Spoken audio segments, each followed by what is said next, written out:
Des syndicats qui tirent leur légitimité des dernières élections de représentativité du 12 décembre, Synthèse, Synthèse FC, UNSAS, CSA, le chef du gouvernement a souhaité avoir avec leurs secrétaires généraux et représentants un dialogue franc et dynamique.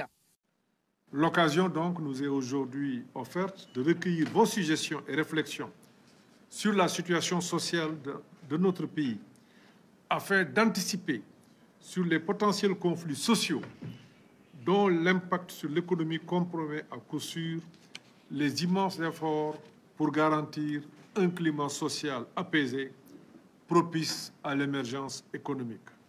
Les syndicats qui ont longtemps attendu une rencontre de cette nature n'ont pas boudé leur plaisir de porter de vive voix les préoccupations des travailleurs. Des efforts sont faits, le gouvernement et le président de la République ont procédé à des ajustements de salaire, des augmentations substantielles pour les enseignants, pour les fonctionnaires. Mais dans cette mise en œuvre, nous avons estimé, en tant que centrale syndicale, qu'il y a quelque part une inéquité dans le traitement des fonctionnaires de l'État. Le gouvernement a fait beaucoup d'efforts, il faut le reconnaître.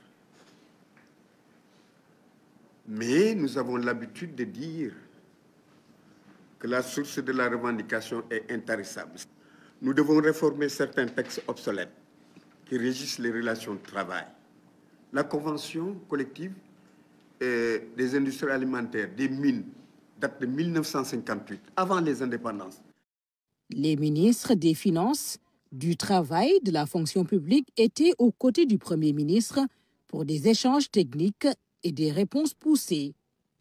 J'apprécie en tout cas moi la qualité du dialogue qui est très franc, qui a permis de soulever un certain nombre de questions. Le gouvernement aussi n'a pas usé de faux fuyants. Prochainement, je discuterai avec le secteur privé. Maintenant, je suis en train de voir les modalités qui puissent permettre d'avoir un dialogue aussi efficace qu'avec vous, qu'avec le secteur privé. Donc la première recommandation que je voulais faire, c'est que chaque semestre, le Premier ministre rencontrera les centrales syndicales pour échanger sur les préoccupations majeures. Je vais assurer un suivi rapproché pour permettre les dossiers sur lesquels, effectivement, il y a eu des accords, les dossiers sur lesquels c'est des arrêtés à signer, des décrets à signer, que l'on puisse user de notre influence pour pouvoir les traiter. Le ministre du Travail est chargé de remettre un rapport général sur le niveau de mise en œuvre des engagements de l'État, rapport à soumettre au Premier ministre avant la fin du mois. Les finances feront également le point. J'ai vu aussi que dans nos discussions, on ne s'entend pas bien sur les concepts. Tout le monde reconnaît les efforts du gouvernement et le gouvernement aussi a le sentiment, plus on fait des efforts, plus peut-être il y a une incompréhension entre les différents acteurs et nous. Je pense qu'il est bon que le ministre des Finances qu'il procède à une analyse détaillée, vraiment détaillée. Les discussions entre le Premier ministre et les syndicats ont touché plusieurs secteurs, de la santé à l'éducation en passant par les collectivités territoriales, l'ISRA, la CBAO, la Poste, la Croix-Rouge ou encore l'ENSA de Thiès n'ont pas été en reste.